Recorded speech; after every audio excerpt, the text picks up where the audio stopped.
Padre, muy buenas tardes. Buenas tardes, José Luis. Continuando con la plática, Padre, de nuestro Santo Padre, Santo Domingo. Pues realmente es un gran gusto poder platicar en estas fechas en que está próxima la celebridad en honor a nuestro Santo Padre, Santo Domingo de Guzmán, que la iglesia lo celebra el 8 de agosto. Pero me imagino yo que por razones de la feria patronal de Cobán, se celebró el día 4 de agosto, acá en Cobán. Hablando un poco, Padre, de la vida, de la obra y de los milagros de Santo Domingo. Para mí, uno de los milagros más grandes que se pudieron haber dado en el medioevo, en ese siglo, entre el 12 y el 13, el nacimiento de la Orden de los Predicadores. Un gran milagro, tomando en consideración la época convulsa que se vivió en ese tiempo, que no distaba mucho ni contrastaba tanto con la época que nosotros estamos viviendo hoy aquí en nuestro país. Era una época de guerras, herética, tal y como usted lo decía hace un momento, y en este sentido a Santo Domingo le toca predicar en todo ese entorno, en todo ese contexto. Y le decía de que es un gran milagro el nacimiento de la Orden de los Predicadores, porque me imagino que la idea de Santo Domingo es precisamente esa: combatir las herejías que se estaban viviendo en ese entonces. ¿Podría ser parte esta, Padre, de la espiritualidad de Santo Domingo? En 1214 o 15, el Concilio IV de Letrán había prohibido que ya no surgieran nuevas congregaciones religiosas. Sin embargo, Inocencio III, en 1209, según los franciscanos, ¿verdad?, le aprobó verbalmente la fundación de la Orden de San Francisco, a la Orden de los Franciscanos a San Francisco. Pero Santo Domingo ya había fundado la Orden con las monjas en 1206. Eso es en Prulla. En Prulla. Ya estaba fundada antes que los franciscanos inclusive. O sea, nosotros estamos encaminándonos ahorita a los 800 años de la fundación de la Orden de los Predicadores, ¿ya? Y oficialmente, pues la Orden se funda en 1216 con Inocencio III también. Decía en el segmento anterior que la pobreza es una de las características de las que Santo Domingo se apropia para poder hacer valer su palabra. Tienen el mérito de haber renunciado, digamos, a sus riquezas, a sus títulos nobiliarios, para con su propia vida, su propio testimonio, mostrar la grandeza. Se dice que él, llevando el Evangelio de Mateo y las cartas de Pablo, que eran pergaminos, y era un privilegio tener esto porque solo podría tenerlo alguien que tuviera mucha plata, mucho dinero, mucho pisto. Él lo vende para ayudar a los pobres. Inclusive tengo entendido también que él se quiso vender como esclavo para atender una necesidad concreta. Estos son los testimonios y los extremos, digámoslo así, que muestran la radicalidad del Evangelio y que van diseñando la espiritualidad de Domingo. Contrasta bastante la realidad del Evangelio con la vida noble de Santo Domingo. Inclusive él, cuando ve un cortejo papal que venían con ricas ropas y montados a caballo, él dice: pero si nuestro Señor no anduvo predicando por los caminos del mundo a caballo. Y él precisamente por eso inicia su predicación a pie, y mandaba a sus monjes también, a los frailes de dos en dos, sí, que los mandaba de 2 en 2 a predicar por los caminos del mundo. De cierta manera veo yo de que Santo Domingo es un imitador de Jesucristo en todo. El Señor manda a sus discípulos de 2 en 2 a predicar. El varón apostólico se le conoce, Santo. Así se le conoce, ¿verdad?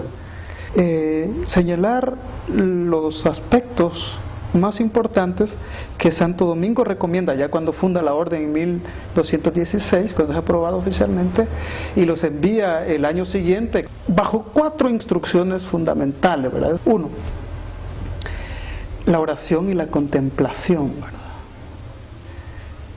La pobreza, y la solidaridad con los pobres. Tercero, el estudio y la búsqueda incesante, constante de la verdad. Y tercero, el testimonio de la vida de comunidad. Vivir en comunidad, aprender a ser hermano con el otro. Entonces, estos son como los 4 pilares o ejes que guían la espiritualidad de la orden desde el puro comienzo y que siguen siendo pues los ejes fundamentales para la orden hoy en día. Y hay que decir con esto, José Luis, que la orden desde luego surge con monjas, ¿verdad? 1206, luego 1216, ¿verdad? Con los frailes, pero esto se expande más allá, no es de orden y de una orden de frailes y de monjas, sino más bien de una familia, lo que hoy llamamos como familia dominicana. Familia dominicana. El beato Juanes decía de que Domingo era tan querido y que él quería a todos, que precisamente por eso funda una comunidad, una familia dominicana. Tal y como usted lo decía hace un momento, primero funda a las monjas, y eran monjas convertidas, eran herejes, que eran monjas con toda esa problemática que se estaba dando en ese siglo. Después funda a los frailes y después, posteriormente, a las fraternidades, que en aquel tiempo se llamaban órdenes terciarias. Fue hasta en 1945 cuando ya se le conoce con el nombre de fraternidades laicales, como familia dominicana. Toda la familia. Y con las monjas, padre, que fue en 1206, es que se está llevando a cabo ahorita el jubileo, que termina en el 2016, justamente en el tiempo en que la orden va a cumplir 800 años de fructífera existencia. Exacto. Y usted decía algo increíble, de que esa espiritualidad, y sobre esas 4 pilares que se funda la misma, esa espiritualidad hasta el día de hoy sigue siendo la misma, tanto para frailes, monjas y laicos dominicos. Sí, es prácticamente lo que nos hace sentirnos hermanos, ¿verdad? Monjas, hermanas de vida activa. O sea, las monjas son las que viven bajo un claustro, ¿no? Que no salen, bajo rejas, ¿no?